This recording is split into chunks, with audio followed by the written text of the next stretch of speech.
Whew, yeah. How you feeling today, buddy? It's a good day? Oh, me? Yeah, man. Incredible day so far, man. It's kind of just getting started where I'm at. Matter of fact, Brandy, I don't even know where you are. Yeah, so I actually am up in Northern California, just above Sacramento. There's a couple of small towns up here. Once you get above Sacramento, most people are most familiar with like Roseville, and maybe Rockland more recently. And so, but above that, you get up to like Auburn, and you start getting into like the foot of the Sierra Mountains. And Yep. so we are just in a little town called Penryn, just below the like starting to get into the toes of the feet of the Sierra Mountains. Okay.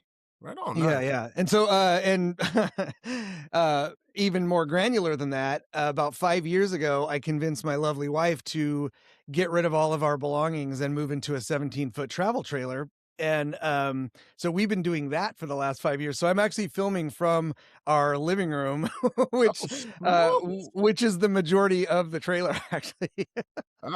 I mean, I don't know if you want to get into it now, but what was the catalyst for that decision?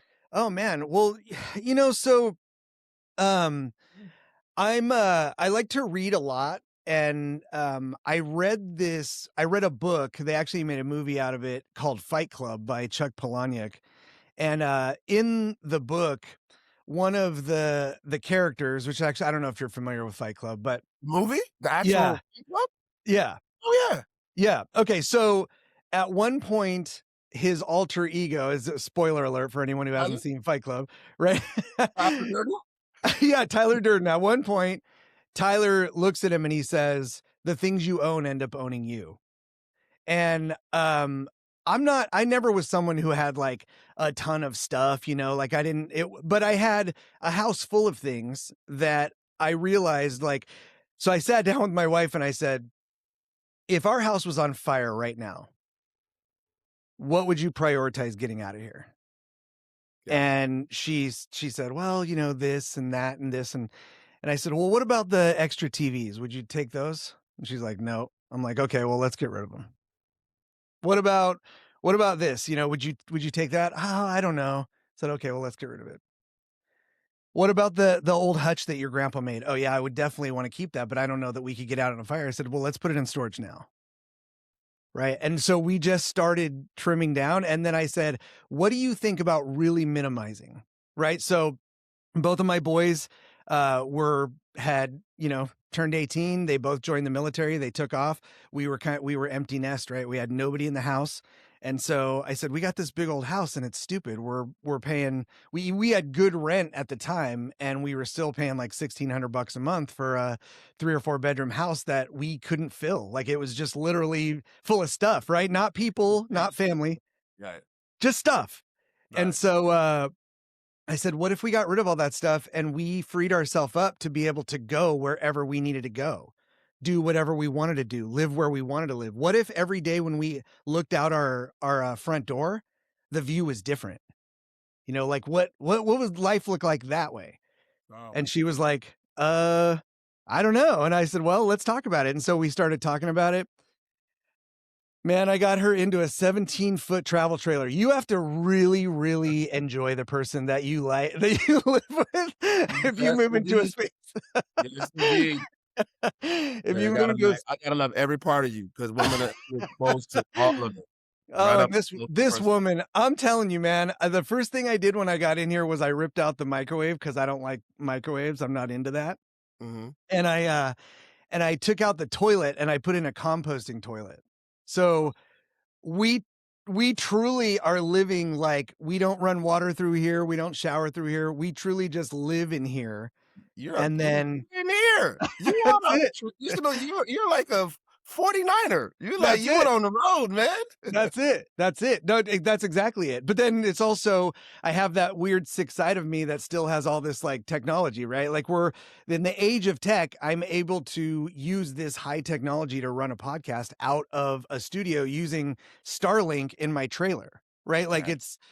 it's crazy. It's great. The collision of two vastly different worlds right here on your screen right now. This is Yeah, happening. that's I'm excited. I'm excited to meet you, man. So, like when I meet a new person, um and they have any kind of time to dedicate to our conversation, I always go, "Let's start from the beginning.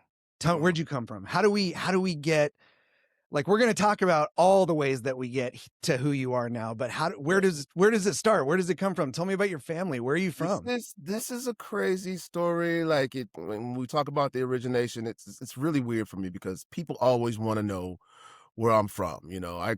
Especially, my background, I come from a sports background, football. I played at a really high level, and people come from everywhere, all different places. And people always want the first thing they ask me is like, where you from? Where you from? And I'm from so many places. So we'll just start at the origination. Yeah. I was born actually in West Memphis, Okay. Arkansas. Yeah, I was born when my parents were attending college at Arkansas State University. And so I was a college baby. So I spent the first few years of my life there, like literally living on a campus college.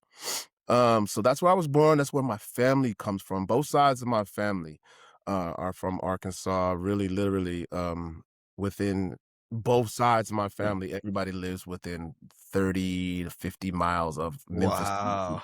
Okay. 30 Memphis, Tennessee is the hub of really where we live. We live right on the border there. So Okay.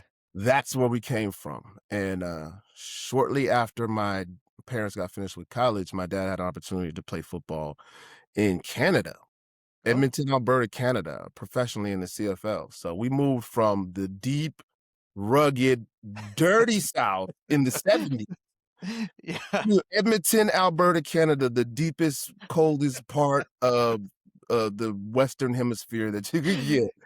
So Yeah. vastly different places. And so Yeah. from there, yeah, I moved from there, spent 10 years there, went back to Arkansas, and then ultimately to Texas, and then to Washington State is where I'm at now. Wow, okay. Any brothers or sisters? Yeah, I have two brothers. I'm the O oldest of three boys. Okay, I'm the oldest. That's a good place to be. That's a good Yeah, place it's to like be. well, see, that's another conversation we could have. It sounds great most of the time, and I have no qualms with it. I would not be any other, position in that hierarchy than Yeah. but yeah, it does comes with its challenges as well. Certainly, I have a one younger brother, and, we are only 15 months apart, so it Oh, was pretty close, and, but we had such an interesting relationship growing up and, like, being with him the majority of the time, you have this sort of brother/dad/friend/, slash friend/, relationship. yeah. How far apart are you guys in age? We are all exactly 3 years apart. And I Okay. don't know, it's so check this out, man. I don't know if my parents were just incredible planners or that's like, incredibly, some incredible coincidences took place. But Yeah. so we're all 3 years apart. We all have the exact same initials. I don't know, and it's funny because it's neither one of my parents' initials. Neither one of my parents are a T. And so they started with me. My name is Terrence Lamont Holliman. And then Okay. my brother showed up 3 years later. His name is Tory Latrell Holliman. And then 3 years later comes Trent Lamar Holliman. And Okay. we're not just TLHs, we are T-Laws. Everybody's a TLA. And then Yeah. after the LA, it's alphabetical. So LAM is my middle name, Lamont, and then Latrell. Yeah, it's dumb, man. I love it. No, I love it. So when I was thinking about how I was gonna name my boys, my first son came along and, I told my mom that I was gonna name him Atticus, and from Oh, the character in To Kill a yeah. Mockingbird, Yeah, that's and fun. she Atticus said Finch. Atticus Finch, and she said, "Oh, I'm never gonna call him Atticus." And I said, "Okay, well, I'll give him the middle name James, which is one of her brothers, my uncles that died, and you can call him AJ." Right? So she said, "Okay." So then he came along, she called him Atticus, right? Like it's just how it worked out. So then when my second son came along, I wanted to name him Anakin because I'm also a huge Star Wars nerd. Um, We'll and talk later. she said, "Oh, I'm never gonna call him Anakin. That's hor I'm not doing it." And I said, "Okay, well, I'll name him You should have Anakin just." said, "You will try." I like that. Uh-huh. I said, "Okay, well, I'll name him Mannequin Justin. He can have my brother's first name for his middle name. You can call him AJ." And she calls him Mannequin. So they both have AJH, but neither of them get called AJ.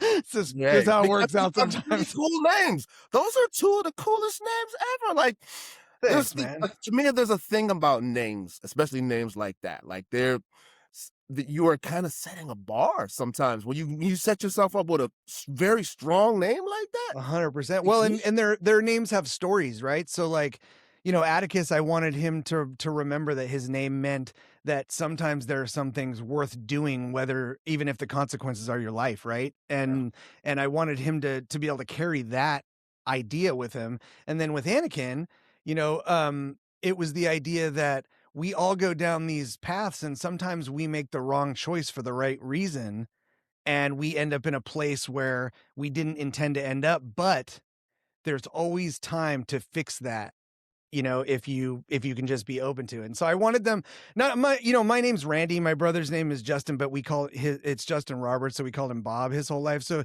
we're Randy and Bob. Like we have like standard stock names. It was yeah, so right. boring. I was like, I want everybody in my kids' classes to remember their names 20 years down the road.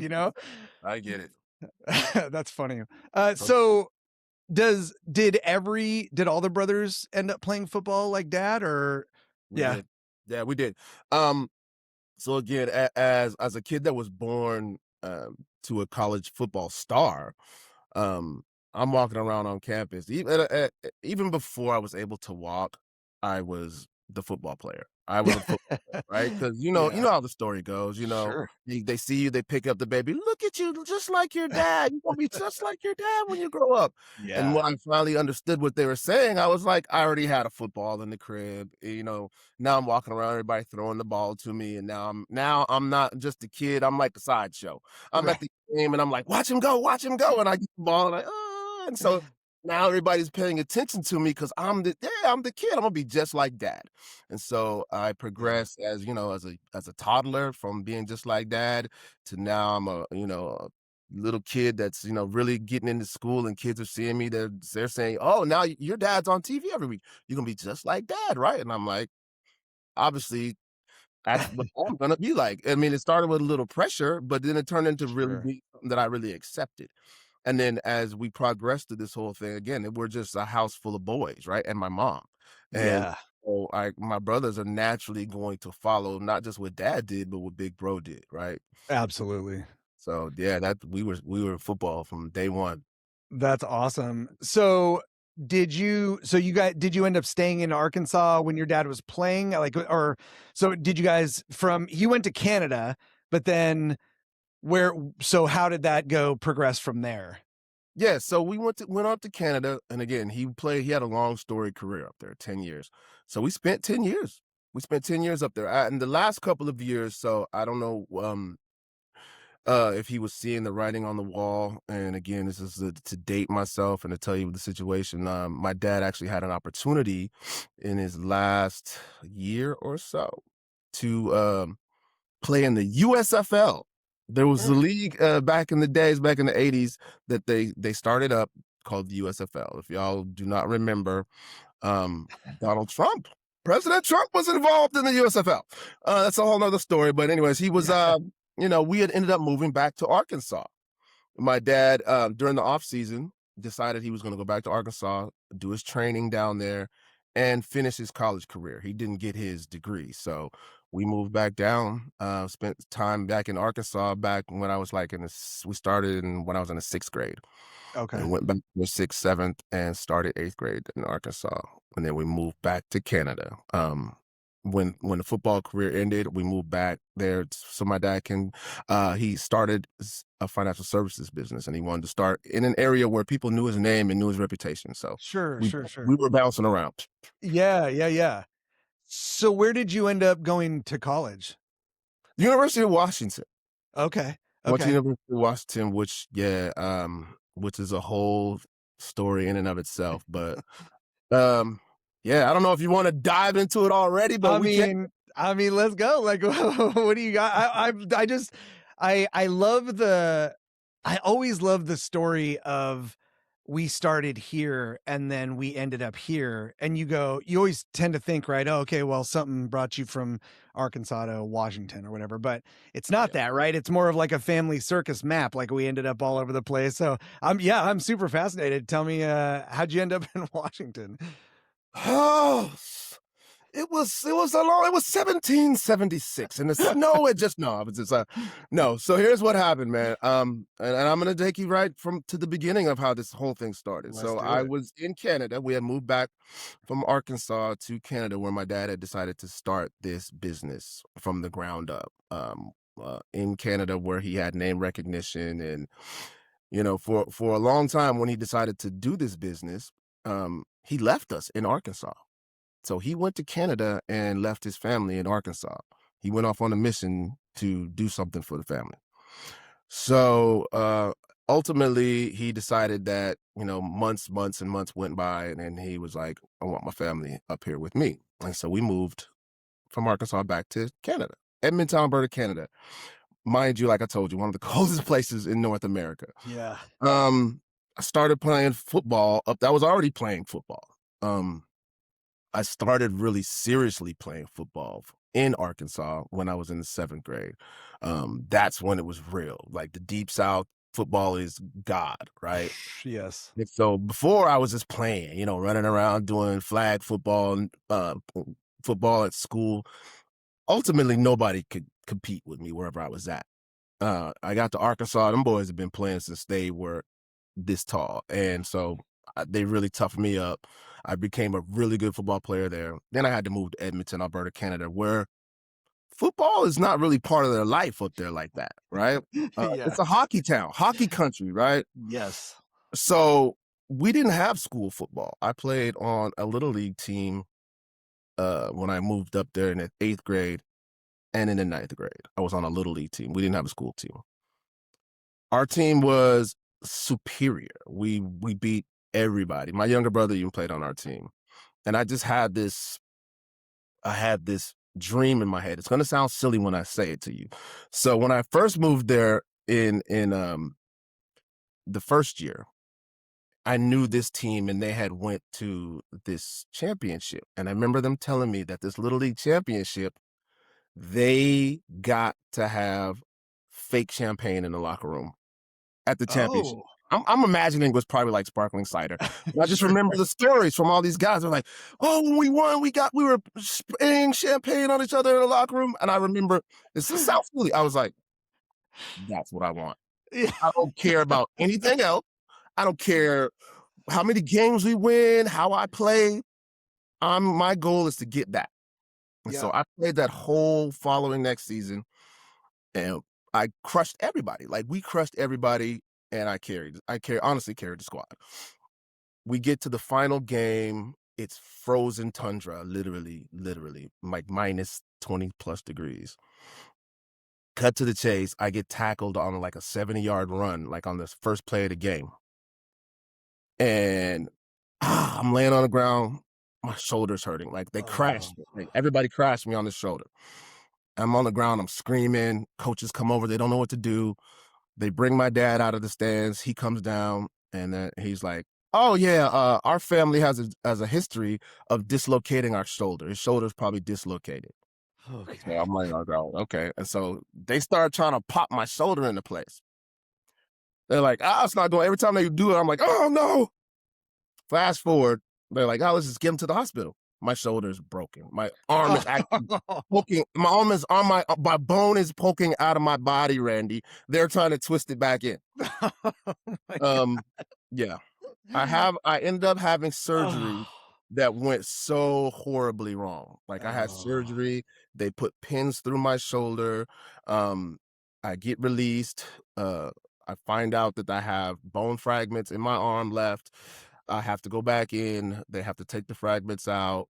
Now I have an infection. They have to do another surgery, open it up, put a Oh. drain in. They find out that one of the pins is inserted wrong. I have to have another surgery to pull those out. I go home. One of the pins is bleeding. I literally almost died in my bathroom Yeah. because I was bleeding out in my bathroom. My dad heard me fumbling. He was like, "Are you okay?" This is at midnight. This is at midnight, and then he's fumbling, and I have an entire towel, like a shower towel, soaked in blood. Oh my god. And my dad goes, "You all right?" And I said, I remember saying, "I'm okay," and then conking out. Next thing I remember is my on my dad's shoulders. Doctor said Wow. if I would have waited 5 more minutes, I'd have been out. I had to get a blood transfusion. I had 4 bags of blood. Mm. Um, End up spending 3 months total combined in the hospital. On top of that, later on that year, it's a whole nother story. I found out I had Graves' disease just on a Oh, humbug. I oh. found out I had Graves' disease. I'll tell you now why I found Just out I tell had me Graves' now. disease. I'm living in Canada, right? So I get out of the hospital, floating around. My life is just kind of floaty, floaty, floaty. I'm missing school. I'm skipping school. All these things are happening. My whole things are off. My parents thought I was on drugs. Um, I end up getting in a lot of trouble at school. And they were like, I remember them saying, if you have one more absence or one more tardy, we're putting you out of school. Mm. And I'm in Canada. We had an open campus. I remember we bounced out for lunch one day, and my buddies stayed a little extra long at the mall because by the way, we lived by the largest mall in the world. West Hampton Mall is literally the largest mall in the world. Okay. Anyway, so I remember saying, "Oh snap! I can't go back to school because I can't have an unexcused absence." I went to the clinic Mm. because it's free healthcare, and I walked in and I was like, I've got to get a doctor's note. So I was like, "Hey man, can I get checked out? I'm not feeling so good." Just making up stuff. And they're like, "Yeah, come on in. We'll give you a blood test." I was like, "Nope, I don't need a blood test. I just need a note. Just check my heart, check this, give me." And they're like, "No, we're gonna give you a blood test." They give me a blood test. I have Graves' disease. Wow. I have What a Graves. crazy way to find out. Yeah, I have Graves' disease. Well, And so hold yeah, on, before we skip past that, tell me about Graves' disease. so What does that yeah, entail? Graves' disease is a thyroid disorder, and Okay. it essentially your thyroid regulates basically everything that's going on in your body, from your metabolism to your sleep patterns to so a lot of behavior challenges come with that. Your weight, sometimes it can make people completely look anorexic. Sometimes it can make people just "Ugh," like depending on how the system affects because it's basically an autoimmune disease where your Okay. body attacks your thyroid gland. Okay. And I ended up having to have radioactive iodine treatment to cure it, which basically was Wow. supposed to kill my thyroid gland. And so I got that, and yeah, I was that diagnosis. I got the treatment, and at the end of the year, I had just missed so much school and it's just so much turmoil. They were like, you got to do this grade over, right?" Yeah. I Yeah. was like, "Whatever." We ended up moving from Canada to Texas. So I do start over. I remember having this conversation with myself as we were driving the U-Haul truck to Texas, driving from Edmonton, Alberta to Texas, me, my dad, and my brother. And I remember having this conversation with myself saying, my life's about to change. I'm going to change and I'm going to change it. I was like, I did too much dumb stuff Mm. before. Mhm. Um, I don't want to embarrass my family anymore. Like vividly remember sitting in the truck thinking these things. Yeah. And so we get to Texas and everything is just as far as school and sports, I'm on the trajectory I need to be on. I'm balling out and 10th grade is a great year. I get to my junior year, I'm just crushing. Like I'm one of the best players in the state of Texas. Oh, so you okay, so yeah, 'cause Oh, I'm imagining this horror show with your, like, shoulder and we Oh, like, so yeah, you're I didn't even finish telling you that. So I didn't even finish telling you that.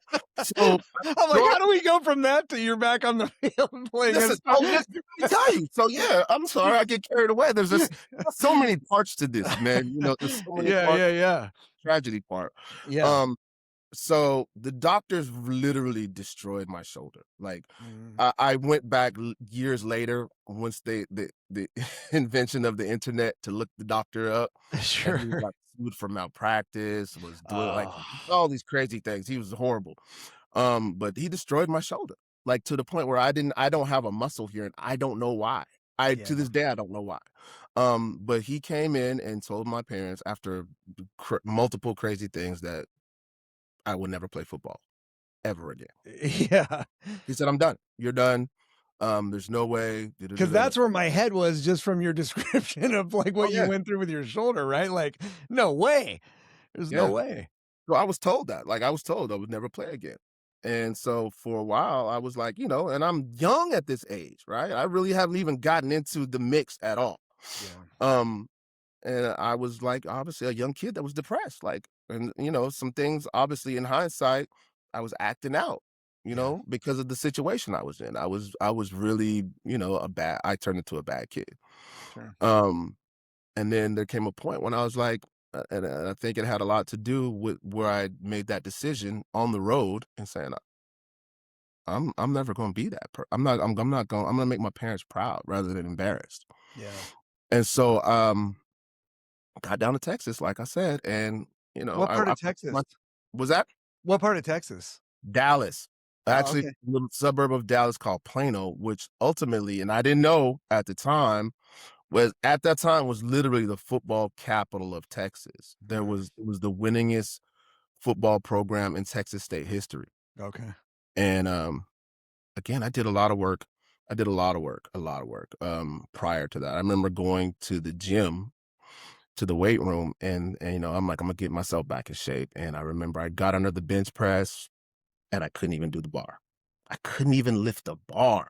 And it was Yeah. just so embarrassing because I was going to a gym at the time that was like a big gym. You gotta think this was the late '80s. There was a lot of meatheads in there, and these big guys, and I'm in there like this little kid, and I Yeah. get under the thing, and I can't even lift the bar, man. And so I Yeah. just remember just day by day going, and I get the bar, and then finally I could put like 10 pounds on, then finally I could put 25s on, and then as this was a process. Yeah. Then I get to the point where I'm comfortable and confident enough to step on the field. At least I told myself that, right? But you get out there the first couple of times and I'm just scared to death. You know what I Yeah. mean? Like I know what happened the last time I was on the field. Yeah. And I still know that I could reach up here and touch, and there's not a muscle here to protect me when I tackle people now. Right. So that was a whole like a mental process I had to go through to get ready to do that. But it was step by step. You got to step out there and try it the first time, and then realize I didn't die. I can try this again. Oh, okay, that hurt a little bit, but I'm here. I'm still living. I'm still doing my thing, and this has ultimately been my dream since I could walk. So I'm not gonna give up on it. Yeah, the fear could be such a crippling thing, and I think for so many people that I've talked to who have regrets about their life, um, it's such a common vein that flows through all of their stories. I had this opportunity to overcome this fear and I just didn't. I didn't take the step back out there. I didn't want a chance getting hit on the first play and having to go back through all that surgery and all that depression and go back on what I told my family and what I told myself. And, like there's so much, right? We stack so much on ourselves, Yeah. that it can be extremely limiting. And sometimes like, I wonder, like, have you ever thought about what would your life have been like if you would have let that fear drive at that point in time, like it's So crazy many to think, right? It's crazy. 22. And again, that's ultimately through that whole process of me getting through high school and getting to college, that was one of the motivating factors. And that was that, what was greater? My fear of re-injuring myself or the fear of what would happen, if I failed. And I'll tell you the thing that really kicked in. Um, I told you I went to Arkansas, and that's where they were really, really playing hardcore football at a young age. And I had a group of really, really, really close friends that were, really important in shaping who I was at that time, and not only as a football player, but as a person. right? They were the guys that I was hanging out with every day. The guys that, and there were the ones that when I was on the field, they used to be like, yo, T, you gotta, man, do it like this, do it like this. And so these guys, like I said, they had been playing tackle football since they were this tall, and they had been in the same system and doing all this stuff. And then I broke my way into that because I was athletic and I was good. And Yeah. but I remember one of my best friends at the time. I remember vividly, like we went to get our physicals together, and I was like, "Holy smokes, this dude is a specimen!" Yeah. Like at the time, we were in seventh grade, and he was like almost 6 feet tall, like 190 pounds, and just as fast as me, right? And Poor little guy. they were dunking basketballs. They're Yeah. dunking basketballs, and I remember thinking, this kid is like they would take him up to go play at the high school, Yeah. right? In like Yeah. eighth grade, and so I was like, "Oh, this kid is going to be incredible, next NFL type running back." Just long story short, cut it chase, he never made it to 10th grade. He Mm, never played football a down after ninth grade. yeah. Um, got into drugs, start selling drugs. Yeah. Um, had to this day, right now, I think he has 12 kids. He's been in prison most of the time. He's been shot 6 times. Mm, Um, that was the alternative. You know what I mean? Like what's wow. worse, my fear of what might happen or what is going to happen if I go down the path of my peers? Man, what a wild thing to watch, like like, to literally get a physical example of the worst fears that you could have if you just let things go the other way, right? And, like, what a thing to watch. Like, that is just that's mind-blowing. It is, and again, it wasn't the only one, it was just the closest one, but there were Sure, sure. multiple stories that I've had like that. Yeah. So, you're making your way through high school then at this point, right? This is Mhm. high school ball, and High school, then and you're playing in Texas. playing in Texas. So, what's the transition from Texas to college and in Washington like? What goes on there? Now we get to the crux, right? So I play all, 10th, ninth grade, 10th grade, 10th grade, 11th grade. I'm just like, I get to 11th grade, one of the top players in the state. Um, so it was so weird, for outsiders at the time for sure. But where we lived, there was high school and senior high school. So senior high school was 11th and 12th grade. So when you're in the 10th grade, you don't even get a chance to play for the senior high school, right? And then when you get to the senior high school, it's usually only seniors that are playing on our varsity team because they are just that good. So I started right away.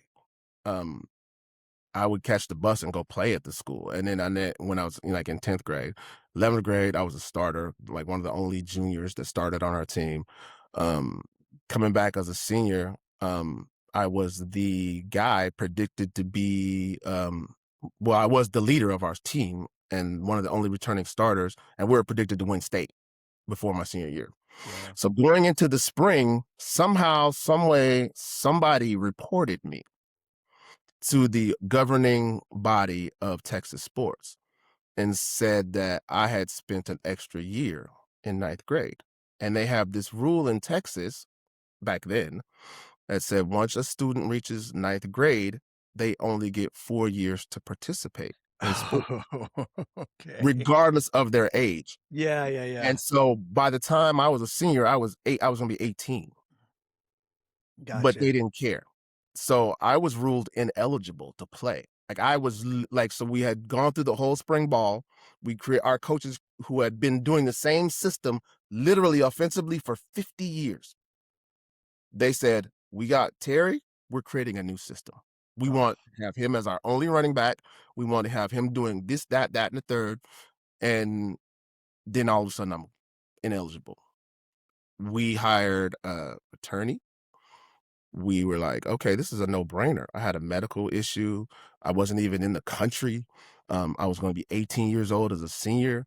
We presented this all over the summertime. Going into my senior year, I kept practicing with the team. School started, um, and we were just going on like I was still the guy. I ended up getting on the bus to go to my first game on Friday night. and they came and got me off the bus. Oh. Came and got me off the bus and said, "Sorry." Oh. They came back and said, "We're not changing their mind."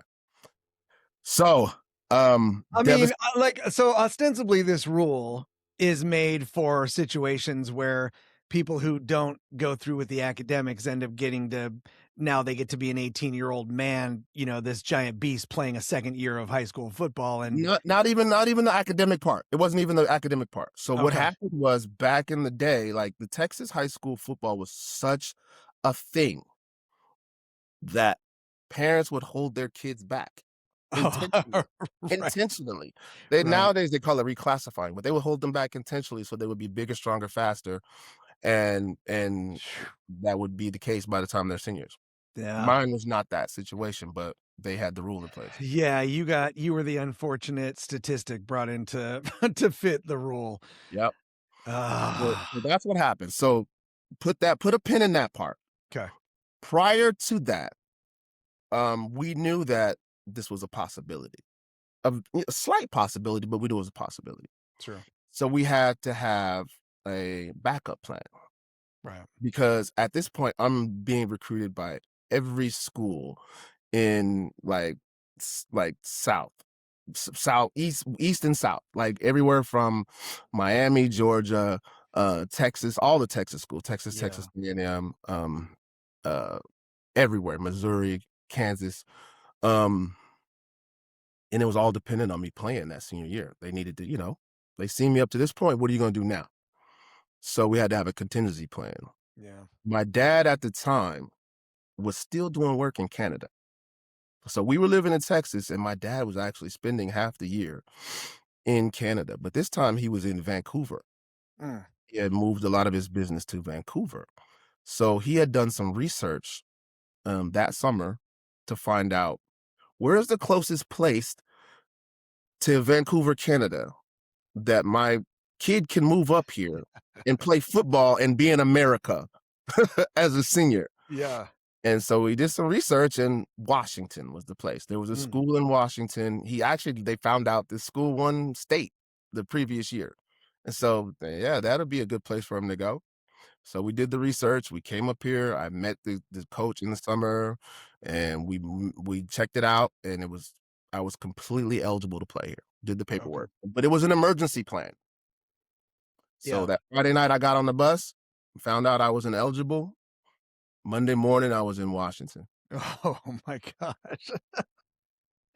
But, like, that sounds crazy to someone like me, but I'm sure it's a very common tale for any family that has a student, or a kid in their family that has that kind of level. The potential is so huge that you can't not move to Washington overnight if you have to, right? Like, I mean, Yeah, I don't know how normal it is, but I will say this: I think that at the time, um, my family support system was so strong yeah, that we were going to make it happen, that they were gonna make it happen for me.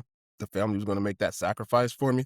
that's huge. Um, Ultimately, I think the grand plan was my parents didn't wanna stay in Texas forever anyways, because as my dad was doing the majority of his business in Canada. But, Mhm. yeah, it was a situation, Randy, where honestly, because of the things that had happened to me in Canada and the place that I was and the kid that I was during that time, if I wouldn't have had this opportunity to get a college scholarship to play football, I would have never went to college. I would have Yeah, been a statistic. There yeah, was no way that I was going to be qualified to go to college just because of the dumb things that I was doing as a student, sure. and there was no way at the time I was gonna be able to afford to go to college. So, Yeah. um, it was, a do or die situation for me. Yeah, that's wild. We're talking I mean, it's crazy to think because I'm listening to the story, and I'm thinking about the passage of time, and then I get to the end of what we've talked about already, and now we're just like now we're just at the end of high school, right? Yeah, I know, but it's Like, what? No, that's crazy. So, okay, I love it. I love the And I love that the family was willing to make that sacrifice. I think that that's an understated thing. Um, not just, like, support is important, but not that goes a little bit beyond support to me, right? Like, that goes into that area of, like, maybe there is a slight benefit to your parents, being able to be, more in Canada and being closer or whatever, but that's a huge, like, Dallas to Northern Washington is a massive culture shift Oh, again, right? And I mean, as big as it probably must have been to go from Arkansas to to Canada in the first place, now right. you're in a completely different kind of Canada, right? And right? I mean, like, because it's Canada South. different. Yeah, yeah. Um, but I think that's really, I was talking to one of my buddies on one of the last podcast episodes about how, uh, as I get older, it's better if I avoid videos where, um, a kid asks their foster parent to adopt them on Christmas, or, a troop comes home and surprises their kid in school after having been gone for a while. Because I'm just over here like, okay, Yeah. I can't do, I can't do this, but like, Guys, all the tattoos and yeah, and they're just broken. I mean, I'm one of those guys, right? I'm all tattooed up over here, like, no, it's cool. Like, I think so. I spilled some chemicals in the office. Um, but but the stories about families that show that kind of support, it's the same kind of thing for me, man. I think that's such a to the lesson that it taught you, or even the quality that it taught you just watching that sacrifice.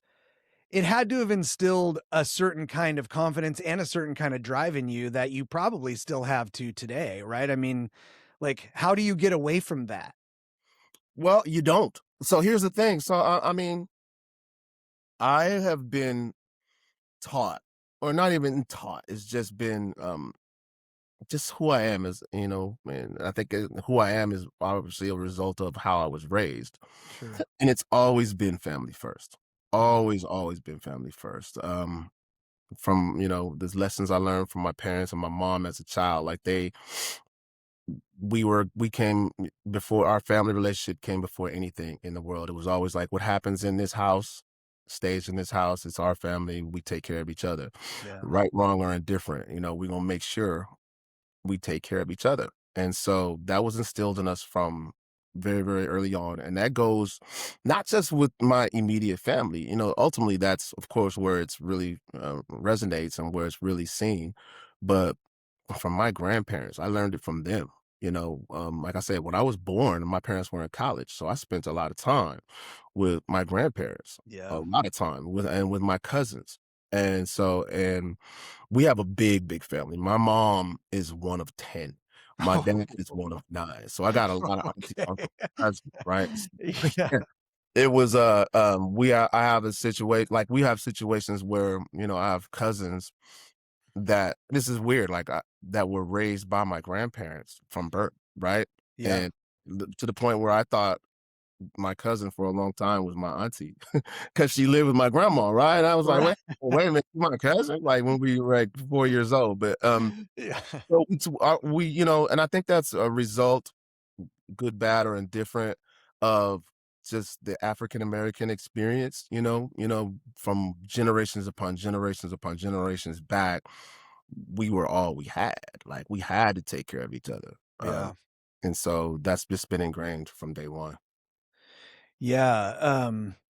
So powerful, just and to have that tradition passed down and the example set for you. And I think you worded it perfectly, right? It's not that you were told this is who we are. It's this is how you felt. This is the environment created for you and curated and cared for and manicured for you. The effort that goes into keeping a family like that huge of a group of people, um, to all have that same mentality and to stick with each other and to hold each other up. There's a level of community that I think we lose and we've been losing in this country, that we got to get back. Like we got to figure out a way to get back to that. I agree. And I always have this philosophy, so that this thing I always think about, and it's like in life, the more we gain sometimes, like, every time we gain something new, we lose something, right? Like, so we gained somebody built a bicycle at one point, right? And so now everybody's riding bikes. We lose the ability to walk around and travel and explore like that, right? So So now where are you trying to take me here, man? How much we gain something, we lose something. So now Yeah. we get away from bikes, we get into cars, and now we're Yeah. driving around every place. Now nobody rides bikes, right? So we're losing that element. And so now we have, the internet. We could do all these things online. So guess what? That's an incredible advancement. That's a beautiful thing. But guess Yeah. what? Now we don't go out and sit and talk and meet people and That's have right. interpersonal contact with people face to That's face. right. So every time we gain a little something, we lose a little something. It's a little bit of a trade-off. And again, I think we need to, there's some things that I believe that we shouldn't trade. Like we can do both. There's a way that we could facilitate this thing to have both. Can you so this is I mean, you're speaking directly to my soul right now. So, like, but I want to articulate when we gain something, we lose something.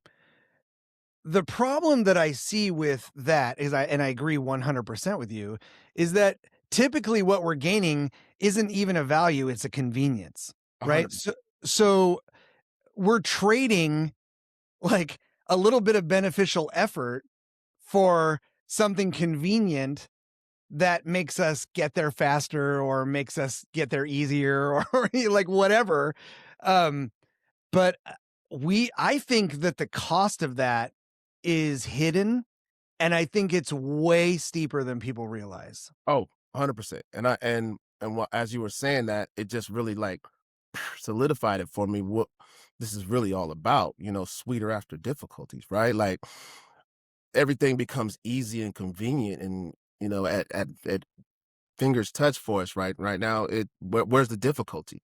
Where's the hard part? Where's the thing that we're learning something from, right? Where are we Yes. learning how to get past this? How are we learning how to sit in this difficult moment and figure out how to get out of it? Well, Mm. now we don't have to. We could, and again, I'm not pointing fingers at generations or saying this generation or this is better than that or whatever. It's just a real thing. Like, all Well, I the mean, like me either, and I mean, because the real fact is, if I wanna be honest, when I was a kid, we didn't have cell phones. When I was a kid, we didn't have video games. When I was a kid, we didn't have really like computers were just kind of figuring out how to be in homes and like it was we didn't have internet and we didn't have all those things. And so um as I think about the things that I've had in my life and then how I start to take them for granted and then the next wave of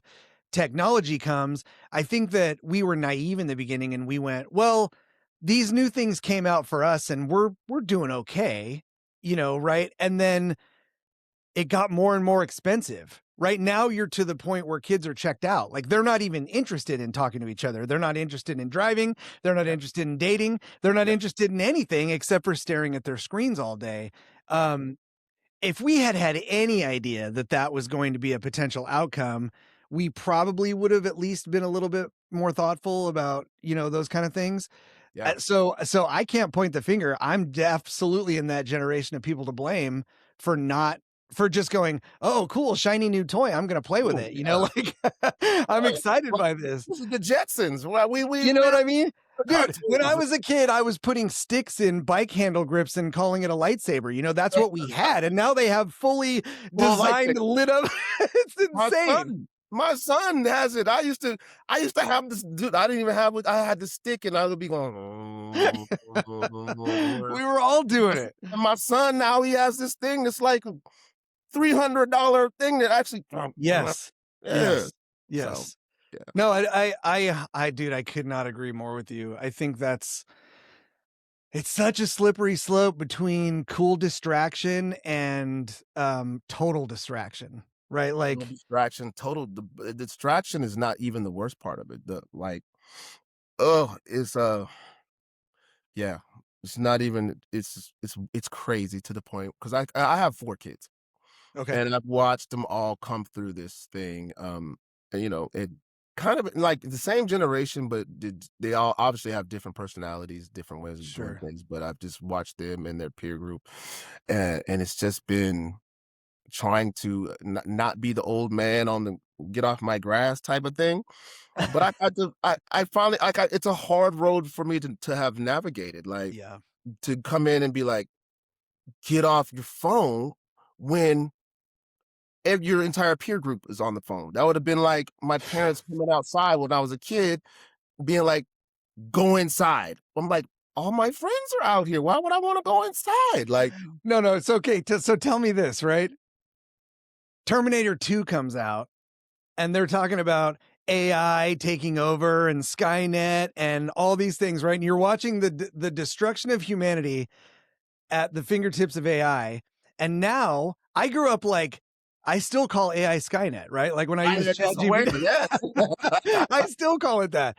But I use it, right? I use it because it's too convenient to not use it at Right, this point. You're like, well, I got to be a good steward of my time and and there's no like I think it's the next shiny thing. I'm not saying that there's anything wrong with an iPad, right. but there's something wrong with spending your entire waking day on the iPad, right? Like, so where's the balance, There right? Like, has to be. there has to be. Yeah, and I wish I could find it. I wish I knew it. I think if we could develop and implement that into society, we would be billionaires, Randy. But I agree with you. I mean, how do you do it? Like, there's always I think over time, you just look at, people have, different, like, dependencies and addictive behaviors, and it just historically, it has been that case, and it's been different things, like some people are addicted to gambling, some people are addicted to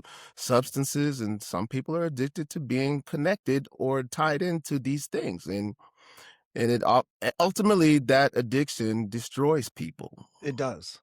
Yeah. I think that the dangerous part about that is the instant versus delayed gratification, right? And it's so you go and you see somebody smoking a cigarette and you go, "Hey man, like those cigarettes are bad for you. At some point they're going to kill you." And he's like, "Well, not today.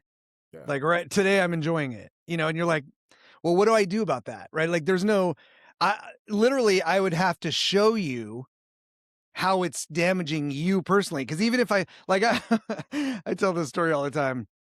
My wife and I went to Paris. Her son, he works in fashion out there, so we have a place to stay, and we go to Paris. It's super cool, and we went out there to visit him.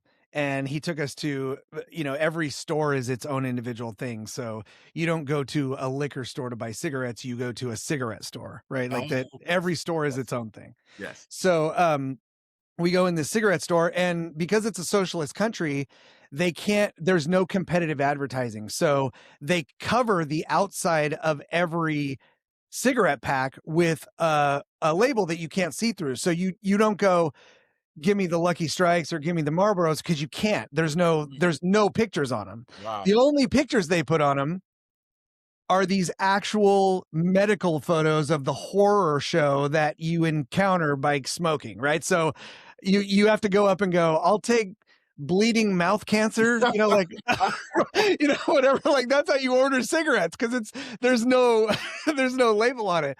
Um, And but people you still literally go get them. and you still go get them, right? You still are you like, I'll take, give me the emphysema and Yeah. so when you but when you think about like someone telling you, right? Like I have something that I like to do and like I'll have a bourbon occasionally, right? And somebody will come to me and go, "Well, that bourbon's terrible. It's poisoning your liver, it's going to kill you. It's going to make you sick." And I have people in my family that have had cirrhosis and I have alcoholics in my family that have, had all kinds of horrible things from drinking. And I'm like, well, like you're gonna have to do better than that because right now it tastes good. This is what I want. Like you're gonna have to do better. And I think in terms of changing the consciousness of what we have and how we are responsible with it, it has to be a mass information that everybody understands is the truth. And I think that part of the reason why it's so hard to convince anybody not to do anything these days is because we're flooded like a fire hose of information, right? Is being constantly just blasted at us.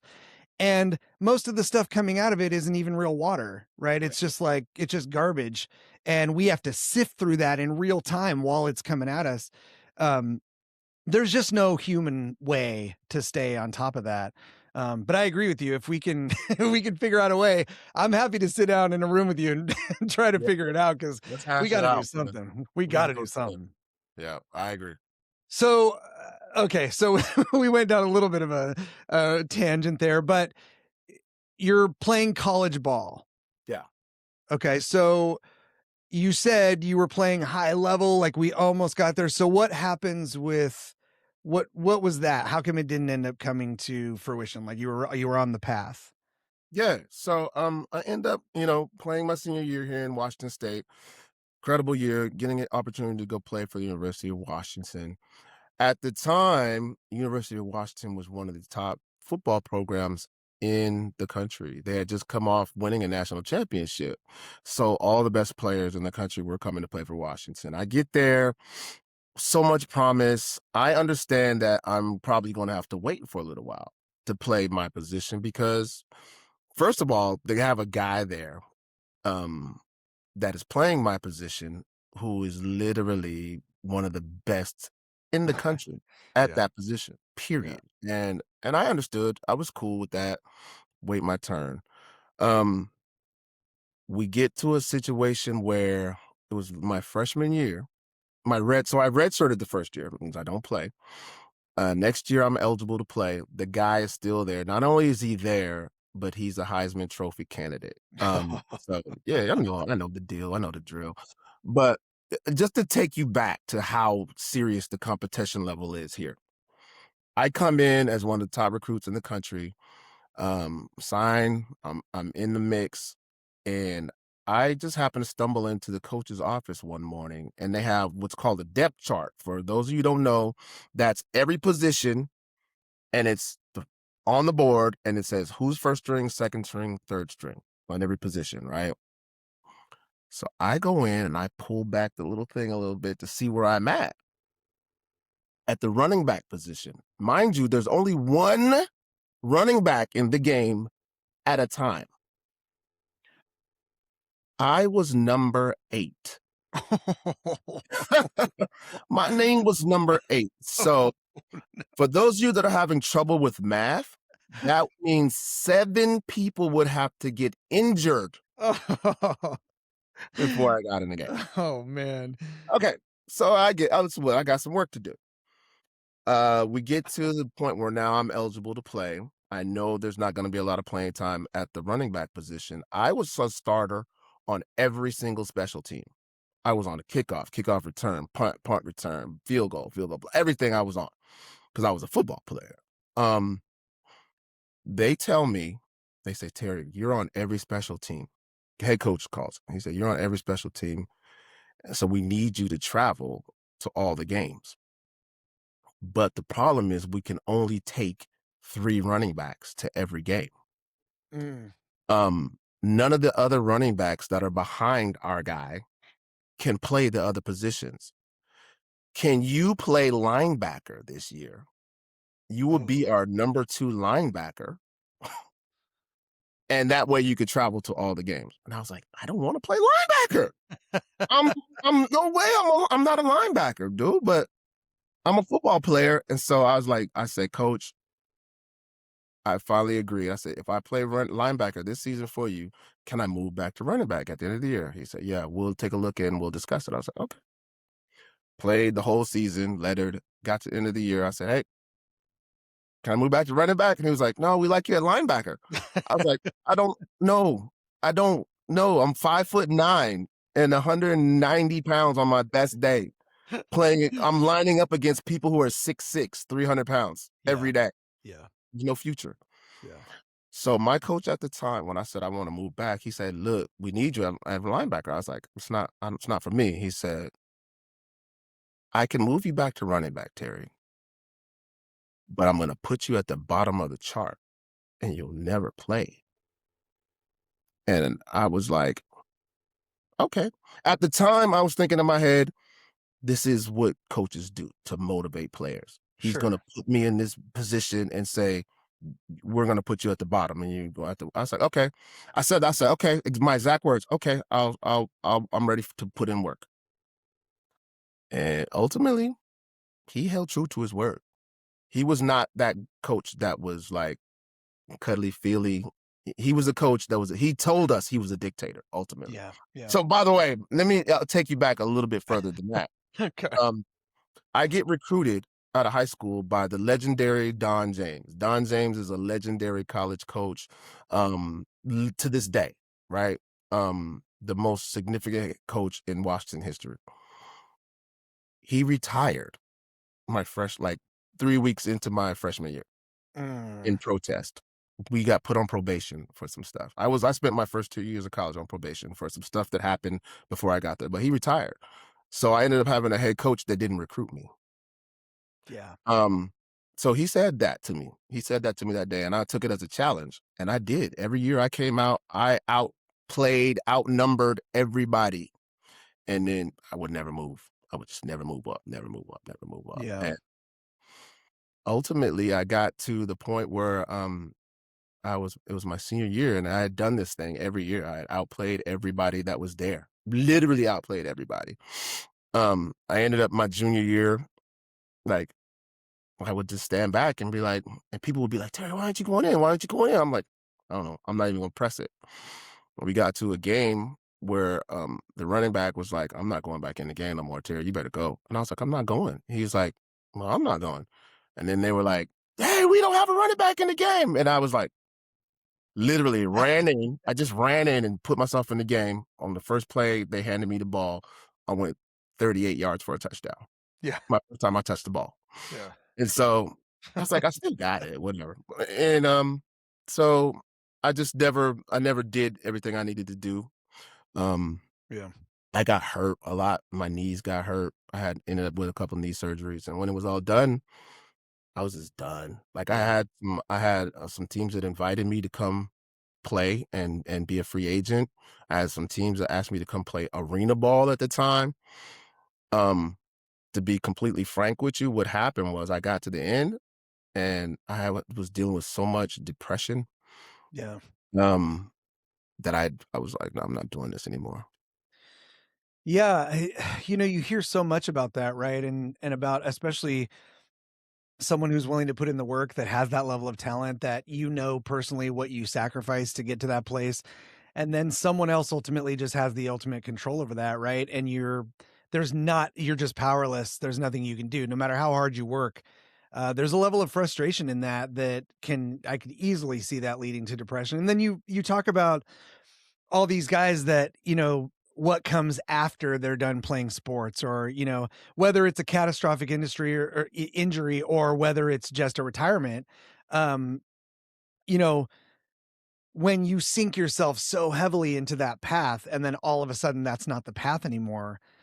I mean, absolutely you can feel lost and confused and depressed. And so, but that wasn't the end of your story, Well, right? yeah, but So so again, just to I mean, because I have to get this out. This is like a therapy session for me. And let's I've do it. never crazy thing is I've never honestly, Randy, I've never talked to anybody about this Oh part. man, well, I'm so honored that you're willing to. This is I've amazing. never talked about this part of it because I guess I was in such a dark place for so long.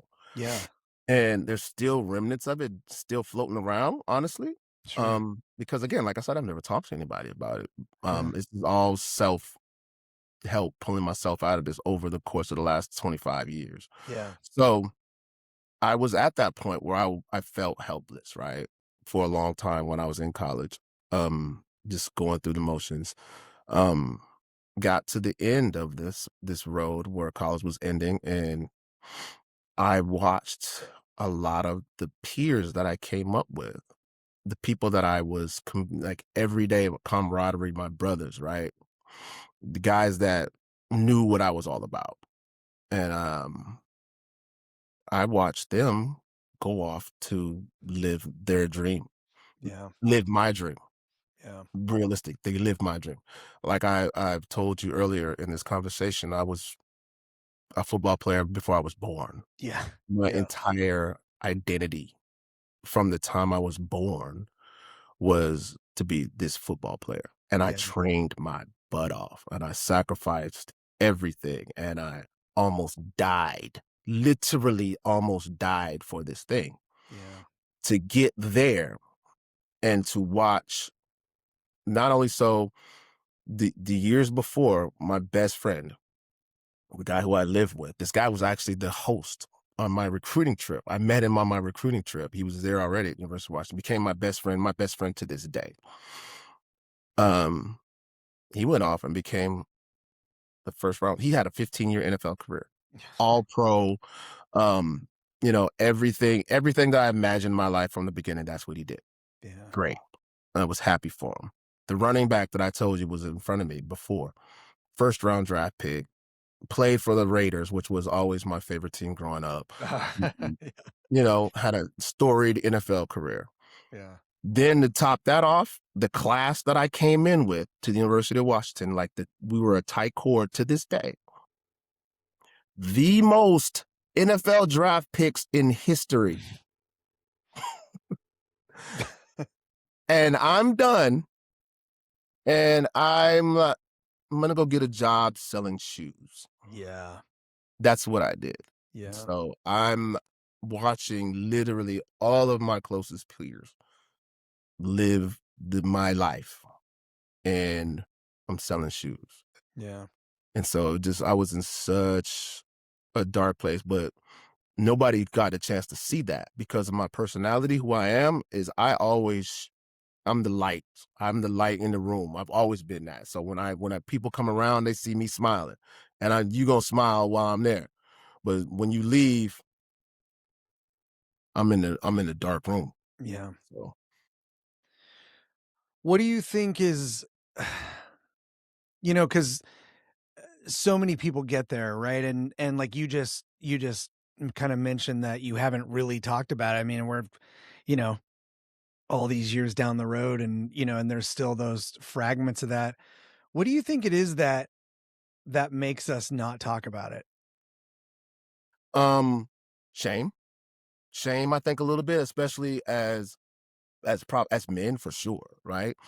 Um we were raised to not really show emotion, show Mhm. feeling, Mhm. especially in my house, we were all boys, and I came from not only did I just come from the toughest dad in a professional football player, but they came from the rural, dirty, deep South. My dad was a sharecropper. Yeah. My dad was literally a sharecropper till he left high school. Mhm. And that was a situation where you don't show feelings. You don't get it. You don't get that luxury. You don't get Yeah. it show emotions, right? So, yeah, I think shame has a lot to do with it. Um, yeah, that's the biggest one. And fear. Yeah. Fear is a big one. I always felt like I didn't want people to think I was weak. That's You know what I mean? yeah, Like I didn't want it to seem like it's such a funny thing, right? Like I always wanted to be there for other people. My role since I was a small child has always been that of a sentinel, right? Like protect others and put myself in others' way and like jump in front of people for the bullet, if I can and I want to protect you. I feel helpless when I can't protect you. Right? And so I think a lot of it for me was just that helpless feeling. Like what number one, why can't I stop myself from feeling this way? Right. And number two, if people think I'm weak, they're not gonna they're not gonna expect or ask me for help. Right. yeah. Which is such a You feel like you lose a little value, right? yeah, you You- do. And it's ridiculous, right? Like you absolutely don't. We're all human beings with limitations, but we set standards for ourselves too, and I wasn't a football player, but I was a musician, and I had aspirations towards that and I worked hard at it and I traveled and I did it. But yeah, I think that I don't know, like sometimes you get in those places where you're just not sure what to do and that perception of I don't want to feel weak or I don't want to appear weak. Um yeah, I'm afraid, I'm ashamed. I think you're dead on. I think those are It's such a shame too that's the natural state of things and that we don't feel like we can talk to each other about it because I find that even just being able to say it out loud sometimes how I feel automatically starts to make me feel better, you know? Like, and finding people that you trust enough to have those conversations and to share yourself with and to go, "Hey, you know what? I'm telling you this, but I'm also while I'm telling you, I feel awkward and I feel weird. I feel like I'm making myself sound weak, but I wanna say this to you." And they go, "Dude, I love you." You know, like, I don't care about all that other stuff. I just want you to be okay. You Yeah, know, I just want my brothers to be okay. I just want everybody to be okay. yeah, You know, I don't want you to act like you're something you're not just so that I'll think something about you, right? Like authentic relationships, I think we've gotten confused and we don't feel like you need to put everything out, you know, but sometimes you do. You know, sometimes you do to grow and so I think that talking openly that's an admirable thing, you know, to talk about openly about those feelings and it's probably something that countless people out there can automatically relate to when you say that. So, you know, like thank you. Thank you for sharing that, you know, that part of the story. What so but that's also not the end of your story, right? So like I met you through a mutual friend recently, and you were like instantly my kind of people, right? Like I heard your voice on the phone and we're just kind of like chatting and telling a little bit of our background and we're both just like, "Oh man, I'm so I'm so stoked yeah. to meet you and talk to you." So, how do you eventually you transition out of that at least as a life, right? At least as an overwhelming force in your life to start to transition into I want to get back to doing good. I want to get back to connecting. I want to get back to authenticity with people and being more open. What is that transition like for you? Yeah, so, it was really, like, the universe at work, right? 'Cause it was not a plan. It was not something that I consciously set out to do. I had, really just accepted my lot in light where I was, and it's honestly where I was, it wasn't horrible at all. Like, I had become a father. Um, literally, that was my title. Like, that was my whole persona was a dad. Huge. I was a Huge. like, that was it, like, I was a neighborhood dad, like, I was in the suburbs, and the kids, all the neighborhood kids, I was a neighborhood dad, they would come over and, we'd go, do the things, and kids would show up at my house in the morning with their bikes and come get donuts, and I'm at dad's and day and all this stuff, right? And, that was fine, that was great, but there was still the part of me that was being kinda covered, like, I had this entire thing to give to the world that I wasn't giving, Mhm. um, but I did find an outlet at a certain point, and it was, of all things, Facebook, and Mm. this was, like, in early Facebook days, right? I used to just daily just post something to put my personality out there, like, I would have these thoughts in my head, and I would just put out these daily thoughts, and people seemed to be attracted to it, and ultimately, somebody that I knew through another acquaintance hit me up, and they're like, "Hey, Terry, you're really, entertaining. You ever thought about being on the radio?" And I was like, "Nope, never have." He's like, "I think you would be good." And she worked for Clear Channel. Mm. He was like, "Why don't you come down to the station, come up with an idea first, and then pitch it to the station and see what you can do." So then I finally was like, "Oh, I got my wheels turning. Somebody thinks that I'm entertaining. I still got it." Yeah. One thing led to another. Ended up pitching a show. Ended up doing a show down at ended up being at ESPN Radio down here in Mm. Seattle.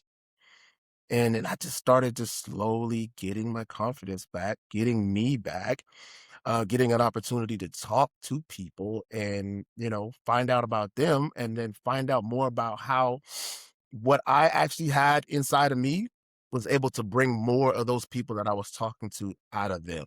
Mm. And again, that's really been one of my gifts since day one.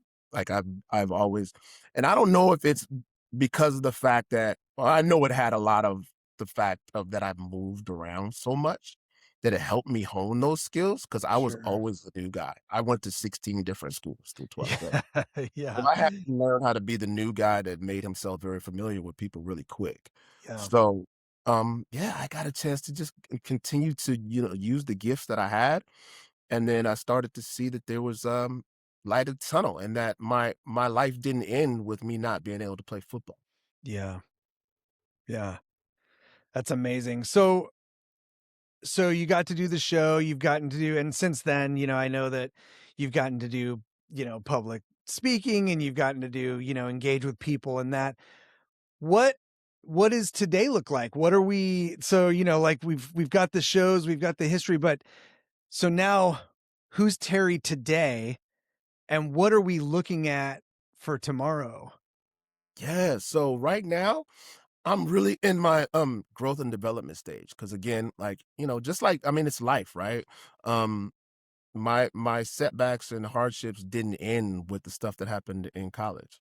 You Yeah. know, they kept coming. The hits kept coming. The hits kept coming. So, um, I'm in a process where I'm again had to deal with some hardships and bounce back, and now I'm in the process of reinventing myself, and not even reinventing myself, but really just kind of reshaping myself. I was actually in an incident about 2 years ago where I was burned Mm. really, really badly. Like I was a bonfire in my backyard where I had gas on my pants and I caught on fire. I spent days in the burn unit here in Seattle while I was going through a lot of traumatic stuff. Um, so that to say, I use the analogy of where I'm being forged by the fire, Yeah. right? And Yeah. so I'm being driven to do a lot of things, and ultimately I'm starting some new businesses. I'm using my experience over the last decade in the media business. Again, I've been a part of this media business from starting a podcast to being on ESPN radio to being a mainstay on Seattle television. I've had my own show on Yeah. Fox here for 5 years. I'm nominated for an Emmy last year. Yeah. And so I'm taking all of those experiences and creating something for myself that I can now own and again forge and make to give to the world and say, look, this is how I did it. This is how I became this media personality that's comfortable in front of the camera, that's uncomfortable in front of the mic, and I can teach you how to do that. So I'm creating a business where I could do that. I'm also, expanding my reach when it comes to all the things that I'm doing with media, and that's just, I mean, that's my path right now, and I'm just completely focused on that. I've been forged, I've been forged and formed in this, and so I'm moving forward in that direction. Amazing, amazing. Well, I'm so just grateful that I got to meet you and experience you at this time in your journey. I'm super excited for you and for where this is going. I hope that I get to be part of something with you because I just love your energy and I think you're definitely on the right track. I think you want to make a difference, and I think that's what we all want to do, right? I feel a shift in sort of the general consciousness in people where the sort of desire to have that connection and to get back to a place of authenticity and to drill down. It feels like that's becoming more important to people lately, and I'm super encouraged and excited by it, and I think it's gonna be an excellent environment to foster whatever creative endeavors you have, going on, coming up or just in general, but, um man, as we put a ribbon on this conversation, I always express gratitude to anybody that comes on and talks to me, and obviously I'm super grateful for you telling your story so authentically and transparently. And it's absolutely great to know you, and I like to give everybody a chance at the end of our conversations to answer one final question. And this is one that's a fun one. I stole it from one of our leaders when I was at eXp Realty. His name's Michael Valdez. I was helping produce his podcast, and he probably stole this question from someone else too. but but it's such a great question. Repurpose. It's repurpose. Yeah, exactly. I'm repurposing it. Um, so if you were writing the book of your life, what would this chapter be called? The comeback. Oh, The comeback. This is the comeback, man. I Yeah. love that. I Love love that. I love the comeback because we know it's not the comeback to the original dream that you had, but it's the comeback to the excitement of that dream, right? Like what an interesting and complete I think it's completely appropriate. I think it absolutely sums up what I know of you just from your story and just from talking to you now. I think the comeback's amazing. Where it. can we find you? Where can I point people to go find you? Man, so listen, on all the social media platforms, I am at Terry Hollimon, and that's Terry TerryHollimon. My entire life, everybody's called me Holloman because that's what they say, right? And I don't get bothered by it anymore. I don't get bit out of shape. It's Terry Holliman, MON. So Yeah. I'm on all those places. And you can also find me at terryholliman.com. Okay. And yeah, we will drop those links in the description of this episode so people can find them and go directly to you, find out what you're doing. Go plug in, go give Terry a like, follow his journey, follow his progress, exciting things coming up. And while you're at it, go ahead and subscribe and hit your notifications for this channel. Come back and see us, join our community. We love having you here. This is just the beginning. 2026 is going to be a super exciting year, and we've got so many things planned with other amazing people like Terry. So many projects up in the air. You've heard us talking about Apex Podcast. Go check that out. Obviously, links in the description. But send us some comments. Let us know what you thought of this stuff. Let us know if there's anything you relate to. Let us know if there's any questions you have. We'll get them over to Terry. We'll get your questions answered. But we just love having such an interaction with you and building this community. So as always, just want to end the show with some gratitude. Thank you, Terry. Thank you so much for being here. And until next week, we'll see you. This has been Sweeter After Difficulty.